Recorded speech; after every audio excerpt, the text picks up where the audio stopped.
অসমত কাখন জাপি দি আমাক যে সংখ্যালঘুত যে পৰিণত কৰা তেওঁলোকৰ এক যে চক্ৰান্ত এই চক্ৰান্ত তেওঁলোকে কৰিলে এই কথা বতৰাবিলাক অসমৰ জনগণে পাহৰি যোৱা নাই আৰু ইয়াৰ লগতে আমি এটা কথা কৈছো হিমন্ত বিশ্ব শৰ্মাই দুতলীয়া স্বভাৱবিলাক এৰি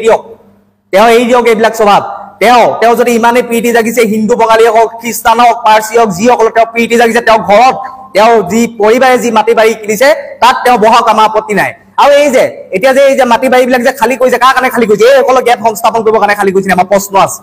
প্ৰশ্ন আছে আমাৰ কোনো পধ্যে এই যে জলাঞ্চল বনাঞ্চলসমূহ যে খালী কৰিছে এই খালী কৰা পৰিকল্পনা এইটো নেকি যে এইসকলক তাক পুনৰ সংস্থাপন কৰাৰ এক পৰিকল্পনা হিমন্ত বিশ্ব শৰ্মাই কৰিছে নেকি আজি আমি এই প্ৰশ্নটো হিমন্ত বিশ্ব শৰ্মালৈ আমি কৰিছো আমাৰ কথা হৈছে কি চৰকাৰ আহে কথা বতৰাবিলাক আমাৰ হেতু নহয় আমাৰ কথা হৈছে অসমে এজনো বিদেশী বুজা নলয়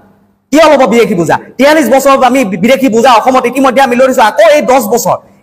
আমি আকৌ 53 বছৰ আমি বিদেশী বুজা ইয়াত ল'ম নেকি কোনো পধ্যে কথা বতৰাবিলাক গ্ৰহণযোগ্য নহয় আৰু আমি এটা কথা অসমৰ জনগণলৈ আমাৰ এটা আহ্বান আছে এই আহ্বানটো হৈছে এইবাৰ যদি কা আন্দোলন হয় কা আন্দোলন প্ৰকৃতাৰ্থত ৰাজপথত হ'ব লাগিব আৰু ইয়াৰ নেতৃত্ব অসমৰ জনগণে ল'ব লাগিব কোনো দল সংগঠনৰ নেতাক ইয়াৰ নেতৃত্ব ল'বলৈ নিদিবলৈ আমি অসমৰ জনগণক আহ্বান জনাইছো সকলো বিক্ৰীগৰ সকলো দালাল প্ৰত্যেকটো দালাল আজি আপুনি চাব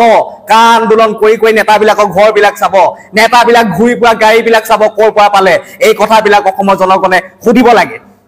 অসমৰ জনগণে কাইলৈ যদি আমাকো দেখে আমাকো সুধিব আমাৰ তাত আপত্তি নাই কিন্তু এইসকলক এই মুখা পিন্ধা ভণ্ড নেতাকেইটাক এইবাৰ কিন্তু চিনাক্ত কৰক অসমৰ জনগণে আৰু এইবাৰ নেতৃত্ব অসমৰ জনগণে লগতে বিজেপি চৰকাৰখনক হিমন্ত বিশ্ব শৰ্মাক একেবাৰে উফৰাই দিয়াৰ এক সিদ্ধান্তত অসমৰ জনগণ উপনীত হ'ব লাগে